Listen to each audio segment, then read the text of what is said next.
नमस्कार दोस्तों, कैसे हैं आप सब लोग। आज की इस वीडियो में आपका स्वागत है। आज 26 जनवरी पे आप सभी लोगों को बहुत बहुत हार्दिक शुभकामनाएं। अगर आपने अभी तक इस चैनल को सब्सक्राइब नहीं किया है तो सब्सक्राइब करके घंटी के बटन को दबा दीजिएगा ताकि हमारी आने वाली सभी वीडियो की नोटिफिकेशन मिलती रहे आपको। तो यहाँ पे चलते हैं अपने सवालों की ओर। 26 जनवरी के ऊपर ही ये सारे सवाल हैं, तो चलिए वीडियो को शुरुआत करते हैं। 26 जनवरी 2021 का ये 72वां गणतंत्र दिवस है। कई लोगों को याद नहीं रहता है कि किस नंबर पे है, तो 72वां गणतंत्र दिवस 2021 में मनाया जा रहा है। ठीक है, गणतंत्र दिवस को अंग्रेजी में रिपब्लिक डे कहते हैं और स्वतंत्रता दिवस को अंग्रेजी में क्या कहते हैं, नीचे कमेंट करके आप बताइए। यहाँ पे आप ये जो इमेज देख रहे हैं, इस इमेज में डॉक्टर राजेंद्र प्रसाद पहली बार गणतंत्र दिवस को लाल किला पे झंडा फहराने जा रहे हैं और इनके ये बग्घी में जा रहे हैं और इनके पीछे आप देख सकते हैं घुड़सवार सैनिक हैं। आइए चलते हैं सवालों की ओर। 26 जनवरी को ही गणतंत्र दिवस क्यों मनाया जाता है, तो यहाँ पे इसका आंसर है क्योंकि इसी दिन हमें पूर्ण स्वराज्य मिला था। इसी दिन 26 जनवरी को ही हमारे भारत देश का संविधान लागू किया गया था। 26 जनवरी 1950 को हमारा जो संविधान है वो लागू कर दिया गया था। यहाँ पे संविधान के प्रारूप अध्यक्ष डॉक्टर भीमराव अम्बेडकर थे।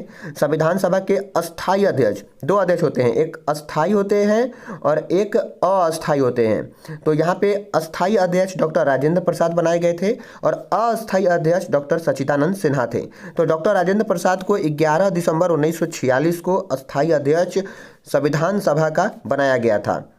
यहाँ पे अगला इसमें देखते हैं, डॉक्टर राजेंद्र प्रसाद का जो जन्म है वो 1884 में हुआ था और मृत्यु इनकी 1963 में हुई थी। ये बिहार के थे। डॉक्टर राजेंद्र प्रसाद राष्ट्रपति के पद पर 26 जनवरी 1950 को 13 मई 1962 तक रहे थे। यानी 26 जनवरी 1950 को इन्होंने शपथ ग्रहण किया राष्ट्रपति के पद के लिए और 13 मई 1962 तक ये राष्ट्रपति के पद तक बने रहे। डॉक्टर राजेंद्र प्रसाद के बाद डॉक्टर सर्वपल्ली राधाकृष्णन ने राष्ट्रपति पद को संभाला और 13 मई 1962 से 13 मई 1967 तक राष्ट्रपति बने रहे। संविधान सभा की जो पहली बैठक थी वो 9 दिसंबर 1946 को हुई। संविधान सभा के अस्थायी अध्यक्ष, यहाँ पे अस्थायी अध्यक्ष थे डॉक्टर राजेंद्र प्रसाद, लेकिन अस्थायी अध्यक्ष सच्चिदानंद सिन्हा थे। संविधान में भारत को क्या कहा गया है, ये क्वेश्चन है, कई बार परीक्षाओं में आता है कि संविधान के अंदर भारत को क्या कहा गया है, तो इसको राज्यों का संघ कहा गया है। यानी कि बहुत सारे राज्य मिलकर एक भारत देश का निर्माण करते हैं, यानी कि इसको राज्यों का संघ कहा गया है। भारतीय ध्वज का सबसे पहले कब स्वीकार किया गया था, तो 22 जुलाई 1947 को भारत के राष्ट्रीय ध्वज को स्वीकार कर लिया गया था। भारत में पहले गणतंत्र दिवस पर पहले चीफ गेस्ट कौन थे, जैसा कि आप सभी लोगों को पता है कि हर 15 अगस्त को और 26 जनवरी को कोई ना कोई चीफ गेस्ट आता ही है, चाहे वो किसी देश का राष्ट्रपति हो या किसी भी देश का प्रधानमंत्री हो या विदेश मंत्री हो, चाहे कोई भी हो, कोई ना कोई ज़रूर आता है। तो यहाँ पे सबसे पहला जब गणतंत्र दिवस मनाया गया था, डॉक्टर राजेंद्र प्रसाद उस समय राष्ट्रपति थे, तो उस समय इंडोनेशिया के राष्ट्रपति सुकर्णो इनको अपना चीफ गेस्ट बनाकर भारत में बुलाया गया था।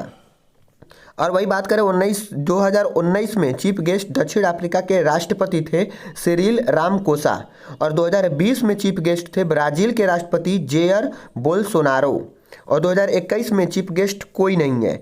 जी हाँ, जैसा कि आप सभी लोगों को पता है कि कोरोना काल चल रहा है, इसलिए अभी 2021 में कोई भी चीफ गेस्ट नहीं है। लेकिन भारत सरकार की ओर से ब्रिटिश के प्रधानमंत्री बोरिस जॉनसन को कहा गया था कि आप बतौर चीफ गेस्ट हमारे भारत में आइए 26 जनवरी को, लेकिन वायरस के कारण वो नहीं आ सके, उनकी यात्रा रद्द हो गई। अगला जो सवाल है, भारत का राष्ट्रगान और राष्ट्रगीत किसने लिखा। राष्ट्रगान रविंद्रनाथ टैगोर ने लिखा है, जो कि 52 सेकेंड के अंदर गाया जाता है, यानी 52 सेकेंड तक गाया जाता है।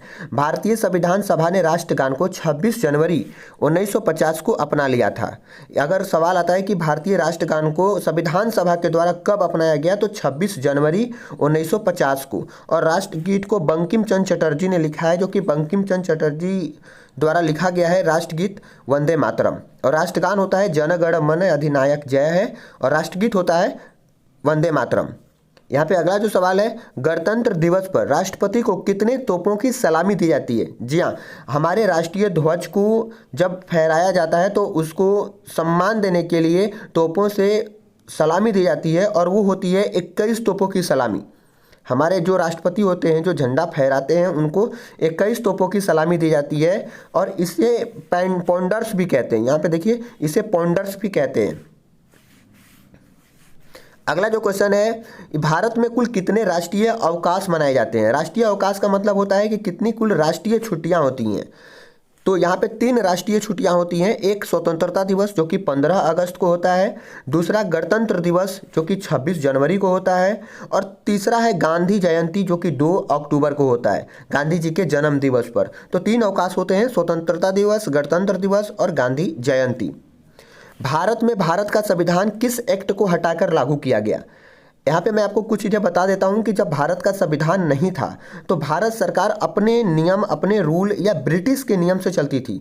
लेकिन जब भारत का संविधान बनकर तैयार हो गया तो भारत सरकार ने भारत सरकार अधिनियम को, जो एक एक्ट था, जो कि भारत सरकार का एक एक्ट था, उसको हटाकर भारत का संविधान ला दिया। अब यहाँ पे चलते हैं, वर्तमान में कौन किस पद पे बना हुआ है। 26 जनवरी 2021 की ये बात है, इसलिए ये वीडियो अगर पुरानी हो जाती है तो आप उसके हिसाब से देखें कि वर्तमान में कौन है। भारत के राष्ट्रपति अभी रामनाथ कोविंद हैं, भारत के प्रधानमंत्री नरेंद्र मोदी हैं, भारत के उपराष्ट्रपति वेंकैया नायडू हैं, राज्यसभा के उपसभापति हैं हरिवंश नारायण सिंह। यहाँ पे एक बात बता देता हूँ कि जो भारत के प्रधानमंत्री हैं श्री नरेंद्र मोदी और भारत के उप प्रधानमंत्री हैं अमित शाह, ठीक है। उप प्रधानमंत्री और गृह मंत्री दोनों एक ही होता है। तो यहाँ पे अमित शाह उप प्रधानमंत्री भी हैं और गृह मंत्री भी हैं।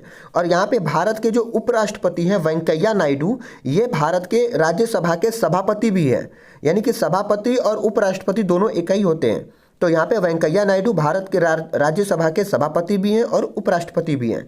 और यहाँ पे राज्यसभा के उपसभापति हैं हरिवंश नारायण सिंह। नीति आयोग के अध्यक्ष हैं नरेंद्र मोदी।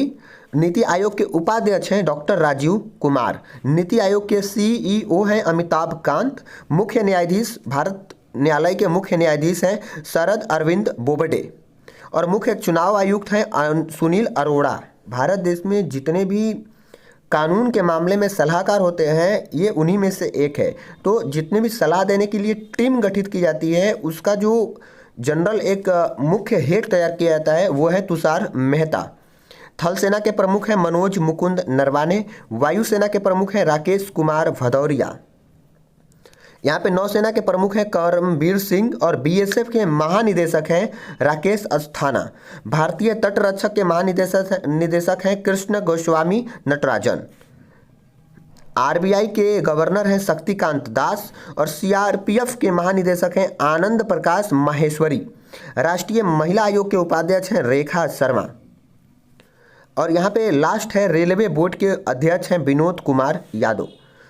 तो यहाँ पे 2 और हैं, राष्ट्रीय सुरक्षा सलाहकार अजीत डोभाल और भारत के उप प्रधानमंत्री या गृह मंत्री अमित शाह। तो ये थे आज 26 जनवरी के अवसर पे आप लोगों के लिए क्वेश्चंस, जो कि आई होप कि आपको पसंद आया होगा। और आपकी परीक्षाओं में इनमें से बहुत सारे क्वेश्चंस आते रहते हैं, तो आप इस वीडियो को ध्यान से देखिएगा और हो सके तो इसको आप नोट भी कर लीजिएगा। वैसे इसकी पीडीएफ की लिंक मैंने नीचे डिस्क्रिप्शन में दे दी है, आप वहाँ से पीडीएफ भी डाउनलोड कर सकते हैं। गाइस, यहाँ पे मैं बता देता हूँ, आने वाले समय में हम अपने इस चैनल पे लुसेंट की topic by topic video upload करने वाले हैं। जैसे कि लुसेंट के एक टॉपिक में जो भी सवाल बनते हैं, जैसे सबसे पहला चैप्टर है इतिहास। इतिहास में भी है प्राचीन भारत, मध्यकालीन भारत, आधुनिक भारत। तो प्राचीन भारत हम सबसे पहले लुसेंट में दिया है, तो उसके ऊपर जितने भी क्वेश्चंस बनेंगे उन सभी क्वेश्चंस को हम पर वीडियो में लेके आएंगे, चाहे 100 क्वेश्चन बने या 50 क्वेश्चन बने, ये विस्तार से बात करेंगे ताकि आप लोगों को अच्छे से समझ में भी आए। तो अगर आप लुसेंट के A to Z क्वेश्चन चाहते हैं तो इस चैनल को सब्सक्राइब जरूर कर लीजिएगा। सब्सक्राइब करने के बाद घंटी के बटन को भी दबा दीजिएगा ताकि हमारी वीडियो की नोटिफिकेशन आप तक पहुँचती रहे। ये वीडियो आपको कैसा लगा नीचे कॉमेंट करके बताना बिल्कुल मत भूलिएगा। और हाँ, इस वीडियो को अगर आपने लाइक नहीं किया है तो कर दीजिए। लुसेंट को जानने के लिए, समझने के लिए चैनल को सब्सक्राइब जरूर करिएगा। मिलता हूँ मैं आपसे अगली वीडियो में, तब तक के लिए जय हिंद, जय भारत।